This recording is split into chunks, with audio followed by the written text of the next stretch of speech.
Hey everyone, my name is Yinka. Today, we're going to be building with the RallyMobile SDK.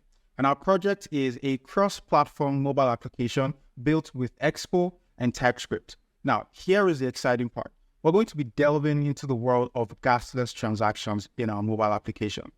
Now, be sure to go take a look at our dashboard overview video, as well as our Getting Started guide if you haven't already, for more details. This app is strictly for iOS and Android, no web support. So if you're building for iOS, ensure that you have Xcode installed. And if you're building for Android, ensure that you have Android Studio installed. We're going to go over what we'll be building in a quick demo. I'm going to walk you through the functionalities of this application.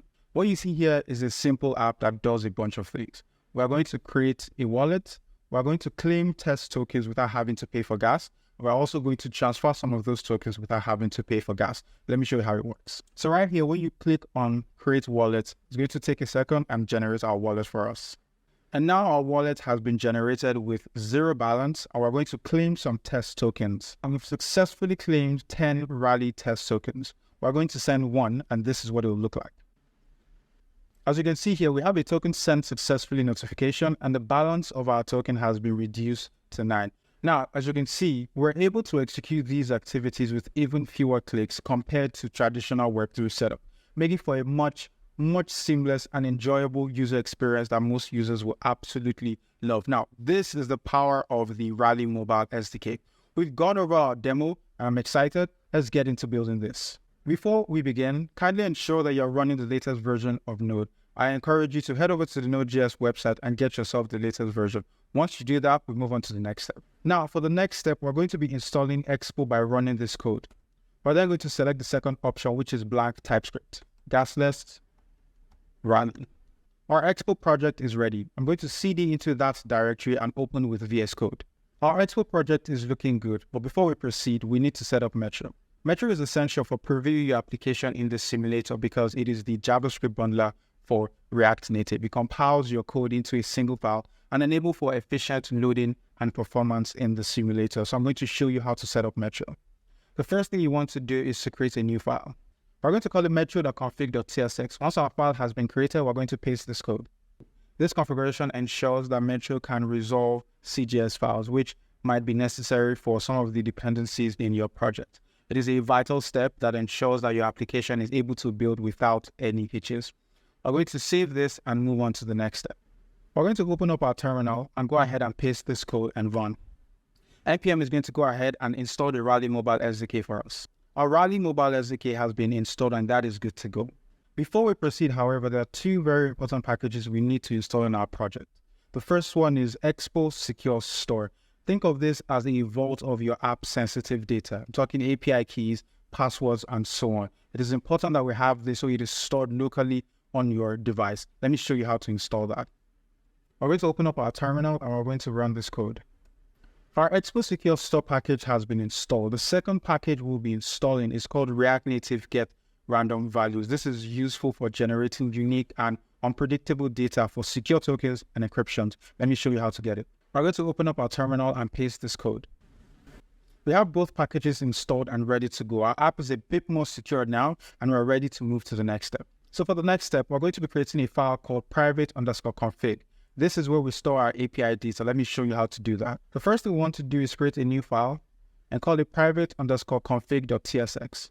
Once our private config file has been created, we need to head over to git ignore and tell Git to ignore this file. We do not want it to push our API key to our repository. We do that by pasting this code. We save, and as we can see, our private config file is currently being ignored by Git. We're going to head back to our private config file and paste this code. Right here is where we're going to populate with our API key, which I'll be showing you how to get in the next section. To generate our API key, we're going to head over to app.rallyprotocol.com/signup. Please be sure to check out our dashboard overview video. We go into a bit more detail there. To sign up, you're going to fill a few things. First will be your organization name. I'll call it Gasless. Then your email address, and then your password. And we're going to create an account. Now our account has been created and we're going to generate our API key. You do that by clicking on this button.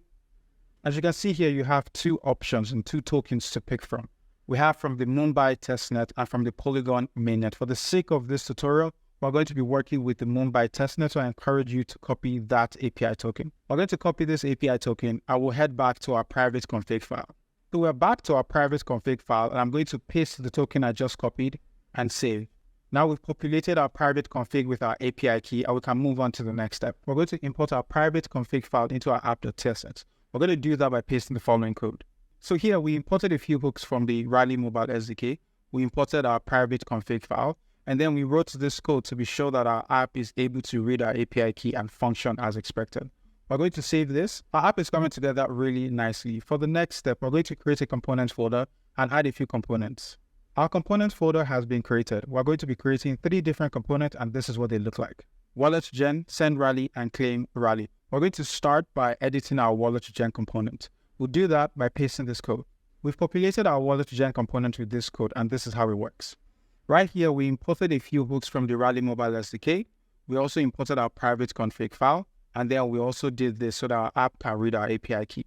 We created a few states. We created a single function called handle press. This is a function that creates the user account. And then we wrote an if statement that either renders out our account if it has been created, or gives us a create wallet button to enable us to create an account. For the next step, we're going to be editing our send Rally component. We'll do that by pasting this code, and I'll show you how it works. We imported a few hooks from the RallyMobile SDK. We imported our private config, and we also imported the meta.tx method to facilitate gasless token transfer. We created a few states, and then we created our send Rally method.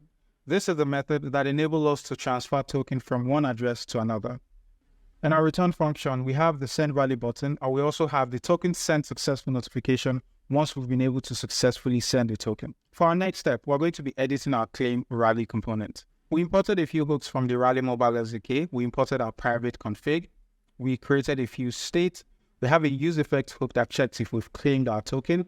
We have a handle press method that helps us to claim our token. Then in our return function, we have a claim Rally token button, which is then disabled once we've successfully claimed our token. And now we're going to head back to our app.tsx file where we bring it all together. We're going to import the components we've created, create a few more functions, and then our app should be good to go. Let me walk you through the code. So this is what our app.tsx currently looks like. We imported our component. We have 2 states to handle our account address and account balance.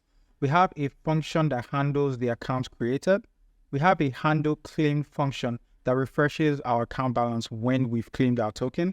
We have a handle token sent method that refreshes the balance after we've sent a token. We have a use effect hook that runs the moment we load our app. This checks for our account and then loads our balance and essentially brings our app to life. And in our render function, we have a statement that renders our account details if our account has been created, or it renders the wallet generation button to enable us to create a wallet. We've created our components, we've gone over our code. Now we can run our app. But before we do that, we need to pre-build our app. Pre-building our app is very important because it speeds up the interaction by using native binaries that come with the RallyMobile SDK, and that can be leveraged when we pre-build our app. Let me show you how to do that. To do that, we're going to open our terminal and paste this code. And we're going to get a few prompts like the package name we would like it to be. I'm going to go ahead and select the default names. And we're going to let npm do its thing. So the pre-build command is done. We can go ahead and launch our app. We do that by running this code. So our simulator is here and our app is looking really good. Let's go ahead and test what we've built so far. We're going to run the create wallet command. So right here, our account has been created and we're getting our balance, and we can see that our balance is 0. We're going to go ahead and claim the Rally token. And now we have 10 Rally token in our account balance. We're going to go ahead and transfer one of this token to an address we have in our send Rally method.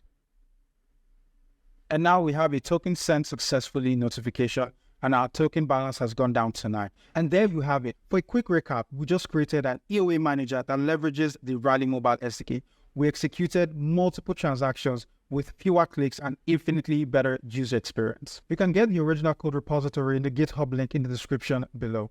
So be sure to check out our dashboard overview video and our getting started guide. Now, where do we go from here? You've been empowered to build really cool stuff. I'm excited to see what you build. Thank you for watching.